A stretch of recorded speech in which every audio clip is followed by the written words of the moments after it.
Unpicking a messy muddle. Tilly can't read.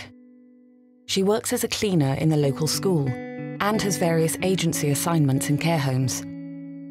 HMRC claimed that she has underpaid tax of £600 due to incorrect PAYE codes being operated by employers. Tilly was quite adamant that she had never worked for Health Limited, but admitted that she will have just signed whatever was passed to her. TaxAid uncovered identity fraud and employer error, and made a claim for HMRC error in not acting on information available in a timely way.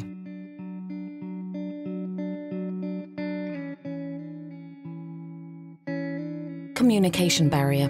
Neil suffers from a disability that leaves him unable to speak or write, and his only form of communication is through an iPad. He received a £100 fine from HMRC for not filing a return. His carer contacted HMRC.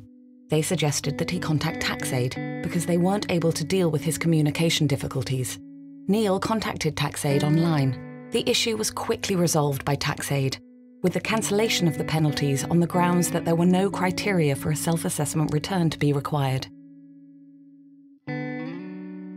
Getting closure for a failing business. Melissa rang TaxAid about her father, who has dementia, and had failed to file the accounts for several years.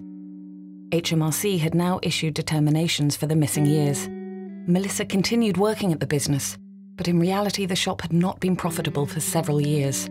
TaxAid negotiated with HMRC for the debt to be written off due to lack of assets and her father's mental ill health.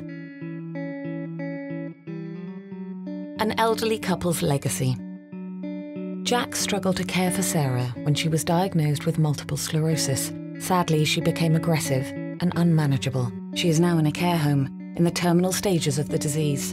To continue to be able to afford care for her, Jack decided to sell her late parents' property, which she had been renting out.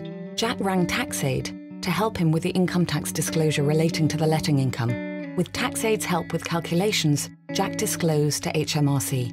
A settlement with HMRC was agreed of £4,000, with no penalties being charged. When no one else is there to help, Betty is a widow who had worked until the age of 75 to build up a pension. Now, aged 88, she rang Tax Help for Older People to try to sort out the muddle of the 3 different P60s associated with the 3 small pension pots. Poor administration by the pension provider incorrectly showed an annuity payment as taxable. Once this was sorted out, we completed the paperwork for a refund of £135, a significant amount for someone living on £750 a month. Because of the vulnerability of our clients, we have used actors in this film. These are real stories. There are thousands of people with similar need.